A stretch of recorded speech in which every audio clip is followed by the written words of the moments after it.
মান্নান ভাই, আপনি একটু বলবেন যে আপনাদের তো যেটা আসলে সামাজিক যোগাযোগ মাধ্যমে বেশ আলোচনা এসেছে জামাতের আমিরের এবং বিরোধী দলের শ্রদ্ধা নিবেদনকে ঘিরে, সেখানে অতীতে আপনাদের দলের যে অবস্থান ছিল সেখান থেকে আপনার কোনো পরিবর্তন এসেছে কিনা আসলে এই ঘটনার মধ্য দিয়ে?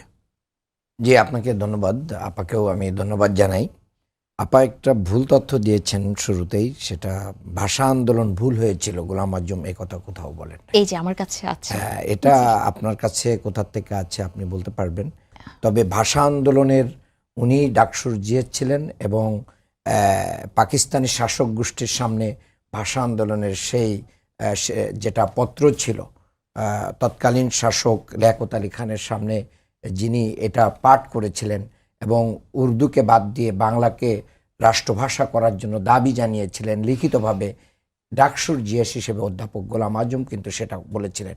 উনি যদি ওটা যুক্ত করতেন তাহলে ওইটুকু উনি বুঝতে পারতেন।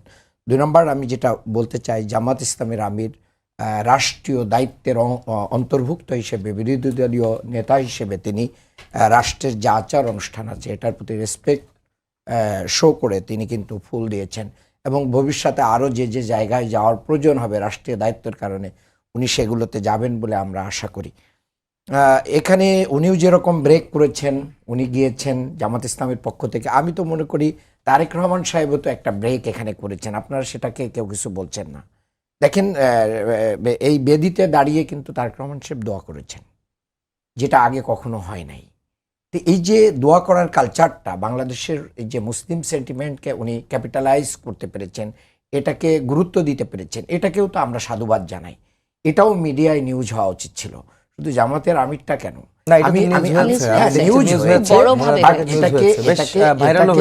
ভাইরাল করা যেটা জামাতের আমিরটা আলাদাভাবে নিয়ে আসা হচ্ছে, ওটাও তো একটা ব্রেক হয়েই এটা তৈরি হয়েছে। আমি মনে করি যে আমরা গতানুগতিক রাজনীতি থেকে দুই দলই বের হয়ে আসতেছে, এসে জনগণের রাজনীতি করতেছে, এটাকে দুই দলকে সাধুবাদ দেয়া এখানে সুযোগ রয়েছে। আর 21 অবরুদ্ধ না মুক্ত, এটা এখনো বলার সময় আসেনি, কারণ এবার মাত্র নির্বাচনের কয়েকদিন পরে। তারপরেও আমি দেখলাম যে আপনার শহীদ বেদিতে ফুল দিতে যে আপনার রুমিন ফারহানা, তিনি মানে ফুল দিতে পারেন নাই, তিনি মানে বাধাপ্রাপ্ত হয়েছেন, তাকে তারপরে আক্রমণ করা হয়েছে, তিনি না দিতে পেরে ফিরে গিয়েছেন। একজন নারী যিনি নির্বাচিত এমপি, তিনি ফুল দিতে পারেন নাই শহীদ মিনারে। আমি মনে করেছিলাম আপা এটাকে একটু মেনশন করবেন, একজন নারী হিসেবে তার প্রতি সহমর্মিতা জানাবেন। আপনি দেখছেন ইসলামী বিশ্ববিদ্যালয় কুষ্টিয়াতে ফুল দিতে যাওয়ার পরে যে দোয়া হয়েছিল, সেই দোয়ায় শহীদ প্রেসিডেন্ট জিয়াউর রহমানের নাম ধরে কেন দোয়া করা হয়নি, এর জন্য হট্টগোল তৈরি করা হয়েছে এবং পুনরায় আবার দোয়া করতে বাধ্য করা হয়েছে। এই যে মানে একটা ছেলেমি, মানে এগুলো 21কে মানে কি করে খাটো করে ফেলে। আমাদের এই জায়গায় দোয়া করেছে, মনের থেকে করেছে, যেভাবে করেছে, কারণ নাম উল্লেখ আছে কি না আছে এটা দিয়েই কি জোর করে দোয়া করাইলে কি এটা হয়? আমি মনে করি এই যে ফ্যাসিস্টের যে আচরণ, কোথাও কোথাও আমরা সেই আচরণ কিন্তু লক্ষ্য করছি। এই জন্য আপাও বলেছেন যে হ্যাঁ, এখনো বলার সুযোগ আসেনি, আরও সময় আছে, এগুলোকে আমরা দেখব। তবে আমি এটা অবশ্যই, আমিরে জামাত কিন্তু শুধু এখানে ফুল দিয়েই শেষ করেন নাই, উনি কিন্তু ফুল দেওয়া শেষ করে আজিমপুর গোরস্থানে যে তিনি শহীদদের যে কবরে সালাম এবং বরকতের এই কবর তিনি জিয়ারত করেছেন, সেখানে তিনি ফাতেহা পাঠ করেছেন, দোয়া করেছেন। এটার পরে তিনি সাংবাদিকদের সাথে কথা বলেছেন। তার মাধ্যমে আমরা বলতে চাই যে এই দেশের কৃষ্টি কালচার পুরোটাকেই তিনি ধারণ করছেন। যে আপা যেটা কথাটা বলছিলেন, এবং আমারও একটা প্রশ্ন, সেটা হচ্ছে যে আপনি আবার বলছেন যে তিনি রাষ্ট্রীয় দায়িত্ব থেকে বা দায়িত্ববোধ থেকে তিনি গিয়েছেন শহীদ বেদিতে ফুল দিতে। আপনারা এতদিন কেন যাননি? জামাত কেন এতদিন? জামাত তো বিরোধী দলীয় নেতা হিসেবে, বিরোধী দল হিসেবে কখনো দায়িত্ব পালন করে।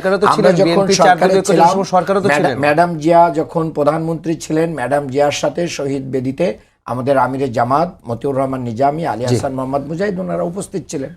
রাষ্ট্রীয় প্রথা যেটা আছে সেটা মেনটেন করেছেন। জামাত মানে আজকে তো বিরোধী দল হয়েছে, বাট জামাত সংগঠন হিসাবে, দল হিসাবে তারা কেন যায়নি? গতকালও তো দল হিসেবে যায় নাই। আপনি এইটাই বলছি, কেন যাচ্ছেন না, কেন যায়নি? আপনার যে একজন সাংবাদিকের প্রশ্ন, যেটা আপা মেনশন করলেন না, যে প্রশ্ন করেছেন, উনি বিরক্ত প্রকাশ করেছেন। দেখেন, আপনি একজনকে বলছেন যে এটা জায়েজ কিনা, আবার আরেকজনকে কেন এটা বলেন না যে আপনি তো এটা করছেন, এটা কি জায়েজ আছে? আপনি তো একজন মুসলমান প্রধানমন্ত্রী বাংলাদেশের, তো আপনি এটা শরিয়াত মেনেই কি এটা করছেন? আসলে এইগুলোকে দিয়ে মানুষকে কি করা, হেয় করার কোনো প্রয়োজন নেই, আমাদের দেশকে ছোট করার কোনো হেয় প্রয়োজন করার নেই। কথা বা আমি আমরা মনে করি যে ওই জায়গা থেকে জানতে চাওয়ার জায়গাটা জানতে তো আরো অনেকের কাছে অনেক কিছুই জানতে, অনেকে তো অনেক কিছু পালন করে না। প্রথম হচ্ছে সবাই যাচ্ছে, সবাই ফুল দিচ্ছে, শ্রদ্ধা নিবেদন করছে ভাষা শহীদদের, জায়গায় আমরা মুক্তিযুদ্ধ শহীদদের দিচ্ছে। যতটুকু দায় দায়িত্ব আছে সেই দায় দায়িত্বটুকু রাষ্ট্রের ভিতরে থেকে আমরা সেটা পালন করছি। দল হিসেবে আপনারা করবেন না? আমরা দল হিসেবে তো গিয়েছি, আমরা দোয়া করেছি, আজিমপুরে গিয়েছি, দল হিসেবেই গিয়েছি সেখানে কিন্তু রাষ্ট্রীয় আচারের দল হিসেবে ভিতর ফুল দিয়ে শ্রদ্ধা নিবেদন থেকে করবেন না? দল হিসেবে আমরা ফুল দিতে যাই নাই। দল হিসেবে আমরা যাবো কি না যাবো সেটা সময় বলে দিবে। আমরা তাদের ফাতিহা পাঠ করেছি এবং তাদের আত্মার মাগফিরাতের জন্য দোয়া করেছি এবং সেটা আমাদের দলীয় স্ট্যান্ড থেকে আমরা করেছি।